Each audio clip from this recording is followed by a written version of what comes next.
everyone, this is Circuit Breaker Day 25 and happy May Day.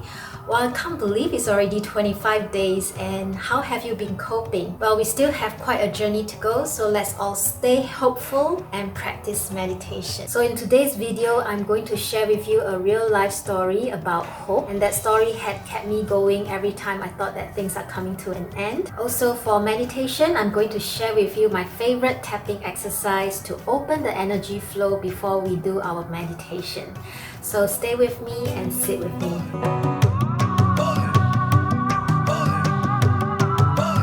Okay, so the story is nothing fanciful, but it's as real as it can get, and it happened in India. So when I first started Shan living, I was really wrestling with fear and insecurities all the time. And then my ex-colleague from India came to Singapore and she wanted to catch up with me. So we went out and she was so excited about this new adventure that I've started. But I wasn't really excited, and I started to reveal to her all my darkest fears. And then she said to me, well, my friend, I'd like to share with you my personal story. So she said that she grew up in a very poor family in a humble village in India, where poverty seems to be the way of life. So the family is always struggling with getting food on the table and paying bills. And it came to a point where things were so bad that the house might be taken away anytime soon if they still don't pay up the bills. So her dad was desperate, feeling hopeless. He grabbed the bills and went to the post office. So he joined the queue, not knowing what he's going to do when it's his turn. I mean, all he can think of is perhaps he's going to ask for mercy and some assistance to extend the deadline. As he was nearing and approaching the counter minute by minute, and the sense of desperation was really rising up, suddenly he felt a tap on the shoulder. Turned around and he saw his good old friend. And his friend say, "Hey, I've been searching you all this while to repay you the money that you have lent me long ago."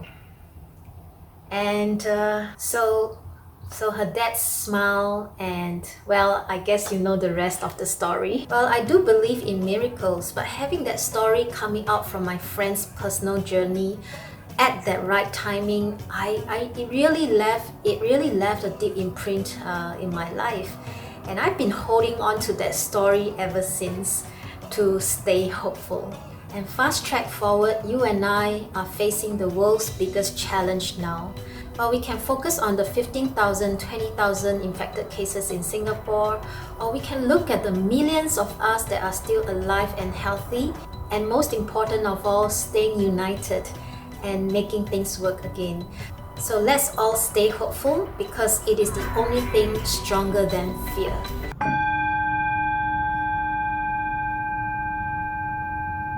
So in today's meditation, I'm going to share with you my favorite energy tapping exercise. So I learned this from Donna Eden, the author of Energy Medicine.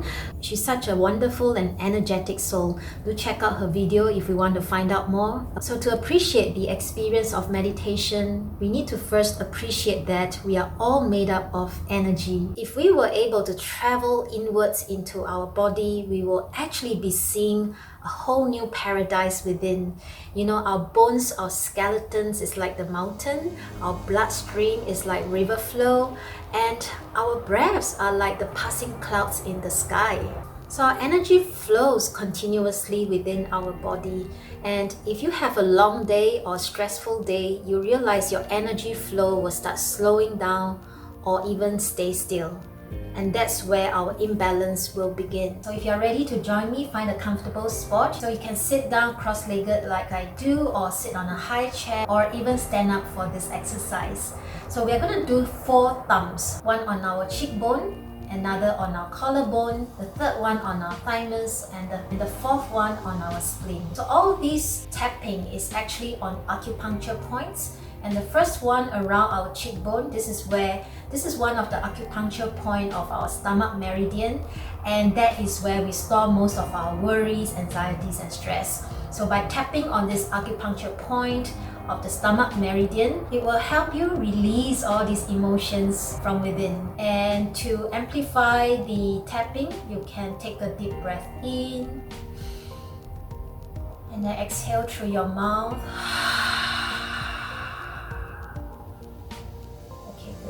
And we call it thumping because you do need to put some more force. So don't just press it, but you're supposed to really thump it until you can hear some tapping sound. So the second thumb is around our collarbone. It's K27 for the acupuncture point, and it belongs to the kidney meridian. So by tapping on K27, we are actually helping our breathing to inhale more deeply and to bring in more air into our lungs and create more space for ourselves. So once again, you can take a deep breath in and then exhale out through your mouth. And the third thumb is on our thymus gland. So it's right below the throat and in the center of our chest. So this thymus gland or this acupuncture point belongs to the heart meridian, and it has the function of boosting our immunity system. So you can just take a deep breath in as you're thumping, and then breathe out through the mouth. Good. And the fourth thumb is around our spleen.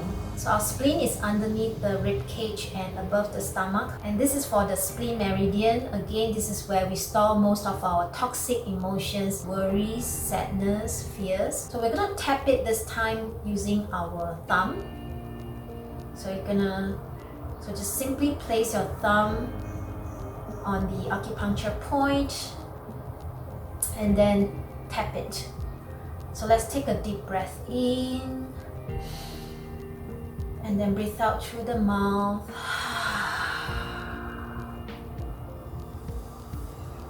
Good. So you can actually do it any time of the day, even if you're not doing it for the sit meditation. I find it so effective in just unlocking my energy flow instantly. So thank you for joining me. There are 5 more episodes to go for this series, and I'm going to come out brand new series that focus a lot more on meditation technique and mindfulness. So do subscribe to my YouTube channel or follow me in Facebook to practice meditation together. Have a nice long weekend, and I see you again tomorrow.